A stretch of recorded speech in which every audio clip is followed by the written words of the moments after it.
Vectors का ये जो क्वेश्चन आया है ये एरिया पे बेस्ड है, तो इस तरह के फॉर्मूले हम 12th में करते ही हैं, तो इजी क्वेश्चन है, ट्राई करते चलिए। सबसे पहले इसको पढ़ लेते हैं क्या कहता है। O A O B and O C where O is origin. इससे ये पता पड़ता है कि ए बी सी जो पॉइंट्स के पोजीशन वेक्टर आपको गिवन है। उसके बाद दे रखा है capital S B the parallelogram whose adjacent sides are O A and O C. कहने में मीनिंग ये हुआ कि पैरेललोग्राम कंस्ट्रक्ट कर रखा है जिसमें ओ एक वेक्टर है और एक ओ सी वेक्टर है, यानी कि ये आपका सी वेक्टर। और सी के लिए क्या दे रखा है उन्होंने, सी का पोजीशन वेक्टर दे रखा है बच्चों बी। कंफ्यूज मत होना, ये बी है। अब इसको पैरेललोग्राम को कंप्लीट कर लेते हैं हम। तो ये हमारा एक पैरेललोग्राम बन गया जिसकी एडजेसेंट साइड क्या क्या है बेटा, ओ ए एंड ओ सी।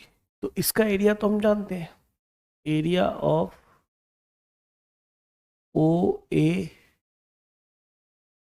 और इसको चलो कुछ भी लिख लेते हैं, ओ ए डी लिख लेते हैं, डी और सी। तो ये होता है क्रॉस प्रोडक्ट ए और वेक्टर बी, इनका क्रॉस प्रोडक्ट, एडजेसेंट साइड जो होती है उन वेक्टर्स का क्रॉस प्रोडक्ट होता है। ठीक है, इस एरिया को उसने एस बोला है। ठीक है, हम इसको एस लिख देते हैं, कैपिटल एस। इसके बाद इसने एक एरिया की और बात की है, area of quadrilateral O A B C. ठीक है, तो एक हम क्वाड्रिलेटर बना लेते हैं ओ ए बी सी, जो जो इन्फॉर्मेशन लिख लेते हैं। तो ओ ए तो हमारा ए वेक्टर है ही, या इसका पोजीशन वेक्टर ए ऐसे लिखा जाएगा या फिर ए यहाँ पे इस तरह से लिखा जाएगा। ओ बी की बात कर रहा है तो ये ओ बी वेक्टर है, और इसका क्योंकि ये भी पोजीशन वेक्टर है तो ये वेक्टर बन जाएगा बेटा 12a + 4b। और दूसरा आपका एडजस्ट डायगोनल निकाल लेते हैं बेटा, बढ़िया रहेगा। कोऑर्डिनेटर के लिए तो डायरेक्ट फॉर्मूला होता है। तो यहाँ पे सी पॉइंट का पोजीशन वेक्टर दे रखा है इन्होंने बी, कंफ्यूज करने के लिए बी सी चेंज कर दिए इन्होंने। ठीक है, तो हमारे हिसाब से जो डायगोनल बने, एक तो बना ओ बी डायगोनल और एक हमारा डायगोनल बना बेटा ए सी। तो हमने जो फॉर्मूला पढ़ रखा है एरिया ऑफ एनी क्वाड्रिलेटरल, वैसे यहाँ पे ओ ए बी सी है, तो हाफ D1 D2 होता है। D1 मतलब एक डायगोनल और दूसरे डायगोनल का क्रॉस प्रोडक्ट होता है। इंटू नहीं बोलना चाहिए, क्रॉस प्रोडक्ट बोलना चाहिए। तो ओ बी हमारा क्या, ये लिखा हुआ है बेटा 12a + 4b। तो इसको हमने 12a + 4b लिख लिया। यहाँ तक मुझे लग रहा है क्रॉस प्रोडक्ट में कोई दिक्कत नहीं। और एक ए सी वैक्टर निकालना है, तो ओ सी माइनस ओ ए कर लेंगे क्योंकि सी और ए की हमें पोजिशन वेक्टर पता है। तो ओ सी कितना है, बी वेक्टर है, माइनस ओ ए का पोजिशन वेक्टर ए है। सिंपल है, क्रॉस प्रोडक्ट तो क्या होता है हमारा, डिस्ट्रीब्यूटिव होता है। तो ठीक है, इस वैल्यू कैलकुलेट कर लेते हैं। ये हो जाएगा 1/2।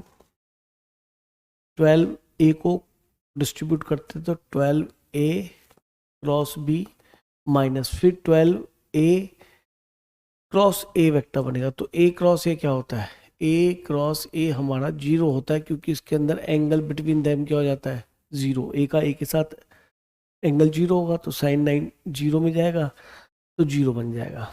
तो इस तरह से a क्रॉस ए भी 0 हो गया। आगे आए हम b क्रॉस बी सिमिलरली 0 हो जाएगा, माइनस केवल क्या बचेगा, 4 times of b cross A.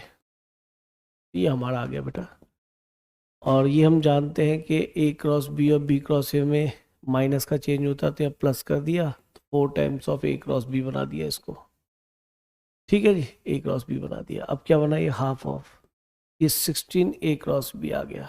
Scalar number है, इसको बाहर ले लेते हैं 16 को, a क्रॉस b। ठीक, तो ये बन गया हमारा 8। अब हमें निकालना क्या, 8 times of a cross b। हमें ये वैल्यू निकालनी है area of quadrilateral O A B C, वो है हमारा 8 times of a cross b। और एरिया ऑफ एस क्या है हमारा, a क्रॉस b है। सिंपल, तो इससे कैंसिल हो जाएगा, तो रिजल्ट हमारा क्या बच गया, 8। और बेटा ऑप्शन नंबर डी करेक्ट हो गया। ठीक है, तो बिल्कुल 12th वाला क्वेश्चन है। ये भी हम 12th में पढ़ते हैं, ये भी हम 12th में पढ़ते हैं। बस इसके अंदर कहीं बच्चा कंफ्यूज हो सकता है, तो बी और सी के पोजिशन वेक्टर अजीब ढंग से दे दिए, तो पोजिशन वेक्टर वेक्टर में डिफरेंस हमें समझना चाहिए, बस सिंपल क्वेश्चन।